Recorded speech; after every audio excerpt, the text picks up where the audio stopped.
Breaking news Nepal బాధితులు విశాఖ చేరుకున్నారు. రాష్ట్ర ప్రభుత్వం ఏర్పాటు చేసిన ప్రత్యేక విమానంలో 145 మంది కాఠ్మండు ఎయిర్పోర్ట్ నుంచి విశాఖ చేరుకున్నారు. వీరిలో ఉత్తరాంధ్రకు చెందిన వారు 105 మంది కాగా ఉమ్మడి చిత్తూరు, కడప జిల్లాలకు చెందిన 40 మంది ఉన్నారు. అయితే కాసేపట్లో ఈ ప్రత్యేక విమానం విశాఖ నుంచి రేణిగుంటకు చేరుకోనుంది. అక్కడ 40 మంది నేపాల్ బాధితులు దిగనున్నారు. ఇందుకు సంబంధించి కూటమి ప్రభుత్వం అన్ని ఏర్పాట్లు పూర్తి చేసింది. వీరందరినీ ప్రత్యేక బస్సులు, కార్లలో గమ్యస్థానాలకు చేర్చనున్నారు.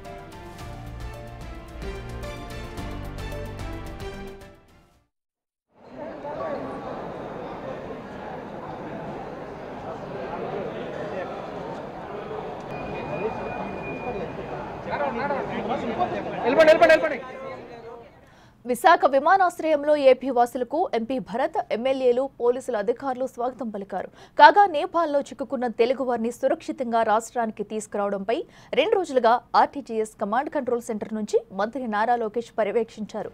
ఈ సందర్భంగా నేపాల్ బాధితులు నారా లోకేష్ కు ధన్యవాదాలు తెలిపారు.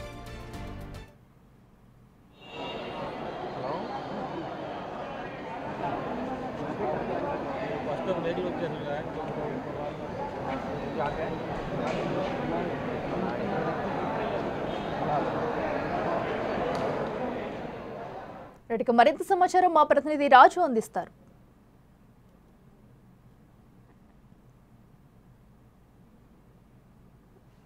ఆంధ్రప్రదేశ్ కు సంబంధించినటువంటి అనేక మంది అక్కడ చిక్కుకోవడం, తీవ్రమైనటువంటి ఇబ్బందులు పడ్డారు. రాష్ట్ర ప్రభుత్వం చొరవ తీసుకుని వాళ్ళందరినీ కూడా ప్రస్తుతం విశాఖపట్నానికి తీసుకొచ్చినటువంటి అయితే మనతో అటు కాఠ్మండులో ఉన్నటువంటి రమాదేవి గారు ఇప్పుడే బయటకు వచ్చారు. ఆమె కోసం వాళ్ళ హస్బెండ్ కూడా పాపం ఈ 3 రోజులు కూడా చాలా తీవ్ర ఆవేదన పడి ఉంటారు. అసలు అక్కడ ఏం జరుగుంటుంది మీరు చూసారు కదా ప్రత్యక్షంగా అంటే మేము కొంచెం దూరంగా ఉన్నామండి. మేము కూడా అంటే అందరూ అది ఇది చేతి మా ఉన్న ఏరియాలోని పిల్లలందరూ యంగస్టర్స్ అందరూ బైక్లు వేసుకుని వెళ్ళిపోయి టైర్స్ కాల్చేసి అవి చాలా హంగామా చేశారు. మేము 19 మంది దర్శనానికి వెళ్ళాం. అది బాగానే అయిపోయింది. తర్వాత ఏదో శక్తిపీఠం ఉంటే ట్యాక్సీ బుక్ చేసుకుని వెళ్ళాము. కానీ రిటర్న్ రావడంకి అప్పటి ఎక్కువైపోయింది. అక్కడ రోడ్లన్నీ ఎట్లా ఉన్నాయి, ఎక్కడ చూసినా మనం టీవీలో చూస్తుంటే ఎక్కడికక్కడ తగలబెట్టేస్తున్నటువంటి పొజిషన్ చూస్తే భయం అనిపించడం.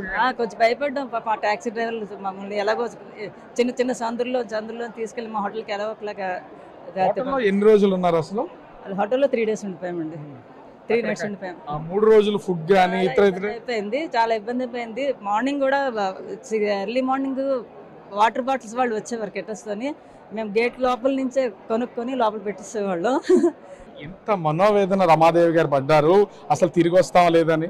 అంటే ఈ విషయం తెలిసిన తర్వాత 3 రోజులు ఇంటి దగ్గర ఉన్నారు. ఎట్లాంటి బాధ అనిపించింది? మాకు చాలా టెన్షన్ అండి. అంటే ముఖ్యంగా లేడీస్ వెళ్ళారు కదా, వీళ్ళందరూ ఒక మహిళా మండలిలాగా ఫామ్ అయ్యి ఎంజాయ్ చేద్దామని వెళ్ళారు. ఇలాంటి వాళ్ళు అక్కడికి వెళ్ళి స్టక్ అయిపోయి నానా బాధపడుతుంటే వీళ్ళకి ట్రైన్ టికెట్స్ కూడా క్యాన్సిల్ అయిపోయాయి. ఇప్పుడు వీళ్ళు ఎలా వస్తారు, ఇంతమంది ఏం మేనేజ్ చేస్తారు, అక్కడ భోజనాలు ఏంటి, వీళ్ళు వెళ్ళిన రిసోర్సెస్ కూడా అయిపోయి ఉంటాయి కదా. మేమైతే మాత్రం చాలా వరీ అయ్యాను. ఎట్లా ఉందండి అసలు 3 రోజులు అక్కడ మీరు ఉన్నారు కదా, ఆ 3 రోజులు ఉన్నటువంటి టైంలో తిరిగి వస్తాం అనుకున్నారా? ఎవరు స్పందించకపోతే, లోకేష్ గారు లేకపోతే మా పరిస్థితి ఏమవుతుందో ఊహించుకోలేము. లోకేష్ గారు చాలా తొందరగా స్పందించారు. అక్కడ ఉన్నటువంటి మీరు చూసారా అసలు ఏమైనా అల్లర్లు జరగడం కానీ? ఇక్కడ మేముండి చూస్తుంటేనే చాలా భయం అనిపించింది. పగలగొట్టుకోవడం, రోడ్ల మీద మంటలు పెట్టడం, బయటికి అవన్నీ రానికపోవటం.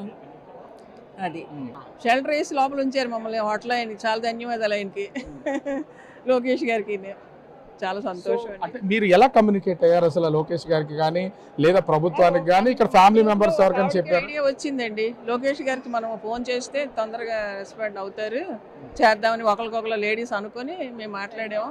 ఆయన వెంటనే మా అందరితో బాగా మాట్లాడారు. ఓన్లీ గోడలు 4 గోడలు తప్ప ఇంకేమీ లేదు. సమస్తం అందులో ఉన్న వాళ్ళందరినీ కొట్టేసి తీసుకెళ్ళి బయట కొట్టేశారు. ఈవెన్ మా డ్రైవర్ను కూడా కొట్టేసి, మా లగేజ్ ఉంది బాబు మేము టూరిస్టులు అని చెప్పినా సరే ఆయన కొట్టేసి ఆ లగేజ్ తగలెట్టేశారు.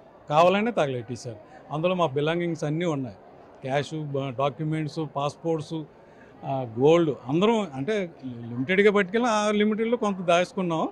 ఎందుకైనా మంచిది, రూట్ ఎలా ఉంటుందని చెప్పి మొత్తం సర్వనాశనం అయిపోయింది. మేము వచ్చేసరికి ఇంకా బర్నింగ్ అవుతుంది. మీరు వచ్చి చూసేసరికి మీ హోటల్, మీ రూమ్, ఆ రూమ్ దగ్గరికి అసలు ఏమైనా వెళ్ళారా మీరు? సార్ మేము వెళ్ళాను సార్. మేము వెళ్ళాము మొత్తం అంతా పైనుంచి కింద వరకు పైన గ్యాస్ బర్న్ అవుతున్నా కూడా సార్ ఏమైనా ఒక్క సూట్ కేసు అయినా దొరుకుతుందేమో అన్న లెక్కన వెళ్ళాము.